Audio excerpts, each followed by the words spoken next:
Bonjour et bienvenue dans ce point bourse Next Week de la semaine du 23 janvier 2023. Alors pas d'avertissement, on commence directement avec les chiffres économiques avant de suivre les résultats et les dividendes.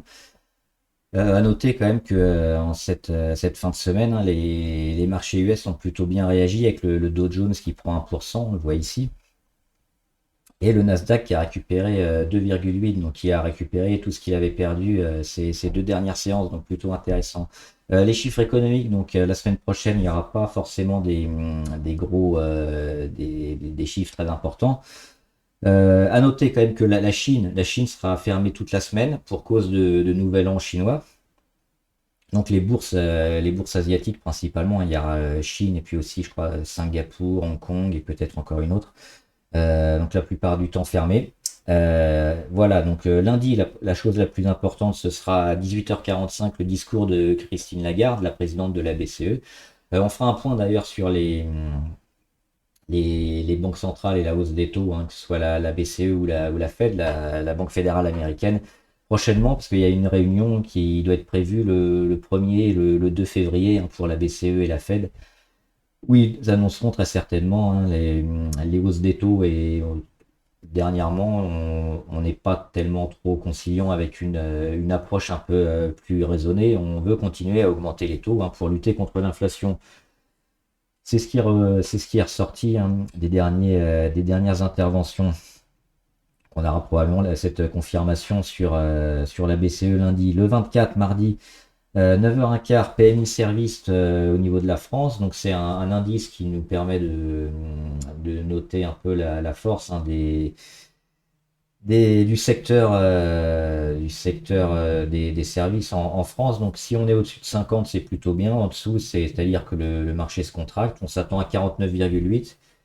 Et un quart d'heure plus tard, à 9h30, c'est PMI, mais cette fois sur le manufacturier en Allemagne. On s'attend à 47,8. Donc à chaque fois, c'est la même chose. Quand on a un écart assez grand entre ce qui est attendu, on peut avoir pas mal de volatilité à la hausse comme à la baisse. Donc si les chiffres sont meilleurs ou si les chiffres sont pires, ça peut grandement influer sur les marchés. Mercredi 25, on aura, alors la Chine toujours férié, fermée. À midi, les demandeurs d'emploi en France, c'est une stat intéressante et qui va être énormément suivie. On s'attend à 2 946 000 demandeurs d'emploi. Et à 16 heures aux États-Unis, les stocks de pétrole brut, donc toujours intéressant pour trader le Brent et ses dérivés notamment. Jeudi 26 janvier, 14h30 aux États-Unis, PIB des États-Unis, donc sur le quatrième trimestre. Et à la même heure, 14h30, inscription hebdomadaire au chômage. Donc on s'attend à 205 000 inscriptions. Donc toujours la même chose, s'il y a des variations importantes, ça peut grandement influer le marché. Et enfin, vendredi, la Chine sera toujours fermée, sera fériée également. À 14h30, on a l'indice PCE Core, c'est l'indice de prix à la consommation des ménages. C'est un indice qui est hors alimentation et énergie, qui sert notamment à calculer le prix à la consommation et le pouvoir d'achat des ménages. Donc ce sera aux États-Unis sur le mois de décembre.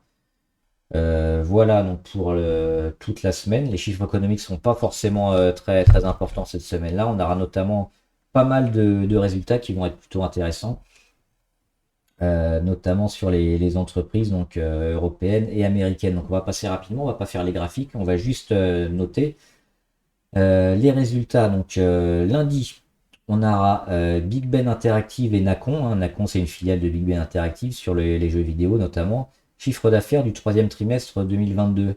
On va juste quand même regarder rapidement. Nacon et Big Ben Interactive, c'est à peu près le même graphique.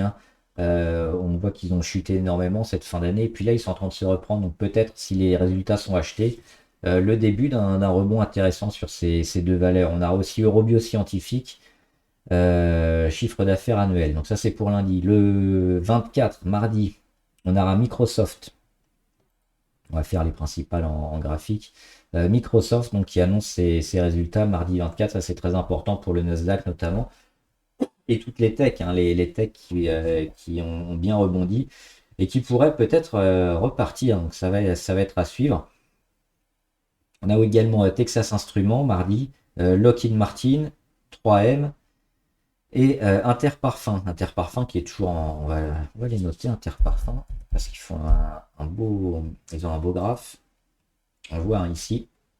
Donc, un chiffre d'affaires annuel à venir pour Interparfums. Et enfin, McPhy.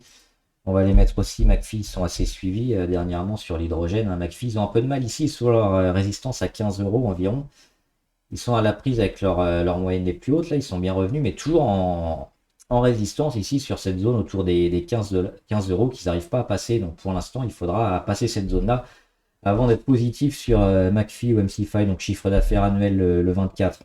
Le lendemain, mercredi 25, on aura Alstom qui annonce donc ses résultats, et surtout Tesla aux États-Unis. Tesla, pas mal du tout, hein, bien rebondi sur support. On a enfin dépassé cette oblique sur les plus hauts. Pour stopper un peu la chute, on a ce gros pic des volumes sur Tesla, intéressant. Donc, résultat à venir mercredi. À voir s'il faudra rester ou pas jusqu'à mercredi, parce que ça va certainement grandement influer sur le cours, hein. Donc, à savoir s'il faudra sortir avant ou rentrer éventuellement avant pour bénéficier de l'effet résultat. Jeudi, le luxe sera à l'honneur avec Christian Dior, un résultat annuel. On va les noter, Christian Dior, alors on les suit pas souvent, mais c'est une action sur le luxe que j'aime bien, hein, qui est assez forte, on le voit, on en avait parlé ici. Et puis elle est cassée hein, mois de novembre 2022. Et comme tout le luxe, elle est plutôt bien orientée. LVMH, pareil, hein, ça annonce ses résultats jeudi. On a également Elior qui annonce ses résultats du premier trimestre. Gensight, c'est une petite biotech sur laquelle je suis, qui peut être intéressante aussi, hein, résultat jeudi 26. On a Getlink aussi sur support qui annonce ses résultats, chiffre d'affaires annuel. JC Deco qui est en hausse, chiffre d'affaires annuel. Manitou, chiffre d'affaires annuel. Morel et Prom. Morel et Prom, on va les regarder, c'est un peu plus compliqué hein, sur le pétrole. Donc on voit c'est en phase de correction depuis un moment. Est-ce que ça va permettre de repartir ou pas? On aura Nokia, Sartorius qu'on suit également. Sartorius en phase de congestion, s'ils arrivent à tout casser, ça peut être intéressant. STM qui annonce aussi les résultats. Ils sont ici, STM. Pareil, hein, plutôt intéressant, pas loin de casser également la zone des 40, ça peut lancer quelque chose d'intéressant. SES Imagotag, hein, alors c'est pas SES, il y a plusieurs actions, c'est SES Imagotag. C'est une action qui n'arrête pas de monter aussi. Ça peut valoir le coup, hein, se placer en trend following. Donc résultat jeudi. Et enfin les US avec Visa et Mastercard. Hop, Mastercard, ils sont là. Avec un graphe plutôt intéressant aussi. On voit qu'ils ont cassé. Et Visa, moi je suis plutôt Visa que Mastercard généralement. Et puis c'est pareil, hein, on les avait joués ici, Visa au mois de septembre-octobre, avec une zone intéressante. Et puis on est allé chercher l'oblique et on l'a cassé, hein. Là on repart, on a consolidé sur les 205 et déjà sur les 224. Donc plutôt intéressant d'avoir du Visa. À court terme, peut-être pas, hein, puisqu'on aura des points d'impact un peu plus bas. Et enfin Intel. Intel aussi qui annonce ses résultats jeudi. Pas terrible hein, sur Intel. Vendredi, il n'y a pas grand chose. Il y a Alten notamment, hein, on avait parlé cette semaine. Et Rémi Cointreau. On va juste regarder le graphe de Rémi Cointreau hein, qui annonce donc les résultats vendredi 27 janvier. Rémi Cointreau. Ça peut être pas mal, hein, parce qu'ils sont partis ici de leur congestion. Ils ont bien cassé, là ils sont en phase de pullback. Les volumes étaient intéressants, donc à voir si on peut les reprendre éventuellement pour les résultats. Et pour les dividendes, il n'y a pas grand-chose, hein, sur cette semaine. Alors évidemment, il y a toujours beaucoup d'actions américaines, beaucoup d'actions qui mettent des dividendes. Je mets les principales et celles qu'on suit généralement. Et j'ai noté juste une en particulier, c'est Pfizer. Donc à New York, Pfizer qui donnera donc son dividende jeudi, le 26. Donc comme d'habitude, pour bénéficier du dividende, il faudra avoir l'action la veille, c'est-à-dire à la clôture, mercredi soir. Voilà, n'oubliez pas aussi pour le jeu, hein, le jeu qui reprend. Donc à mettre l'action du CAC 40 qui va monter la semaine prochaine, entre le prix d'achat donc vendredi soir et prix de vente vendredi prochain à la clôture. Si vous avez bon, si l'action est positive, vous serez qualifié pour la finale où on mettra les 3 points en jeu pour les meilleurs sur ceux qui ont le plus gros ratio. N'oubliez pas de vous abonner à la chaîne, comme ça vous serez au courant de toutes les vidéos. À chaque fois que j'en publie une avec la petite notification YouTube. Et mettez aussi en commentaire les valeurs que vous voulez qu'on analyse. On le fera probablement dimanche ou lundi.